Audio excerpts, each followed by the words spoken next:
आओ आगे से आओ।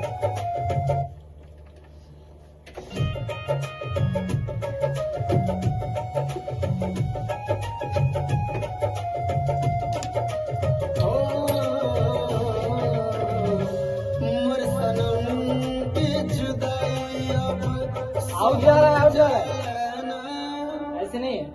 मोर सनम के जुदाई अब सहल जलना, मोर सनम के जुदाई अब सहल जलना।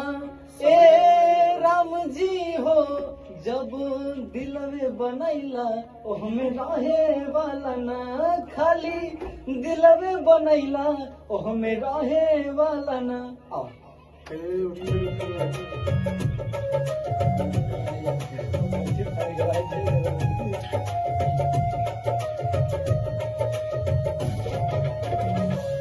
मोर सनम की जुदाई अब सहल जलना, मोर सनम की जुदाई अब सहल जलना। इतना लेट नहीं रहेगा। मोर सनम के जुदाई अब सहल जलना। हरकत देखो कैसे उसमें। मोर सनम की जुदाई यार लॉन्ग नहीं जाएगा। मोर सनम के जुदाई अब सहल जलना, मोर सनम के जुदाई अब सहल जलना। ए राम जी हो खाली दिल में बनैला ओह में रहे वाला ना।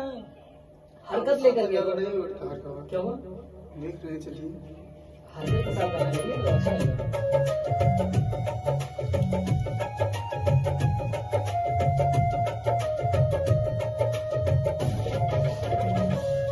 मोर सनम की जुदाई अब सहल जलना, मोर सनम की जुदाई अब सहल जलना।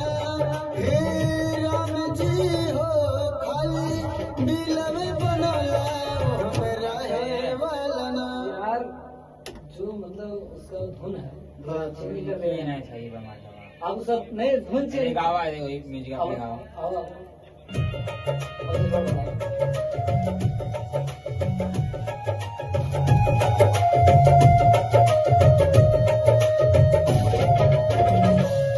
मोर सनम के जुदाई अब सहल जलना, मोर सनम के जुदाई अब सहल जलना।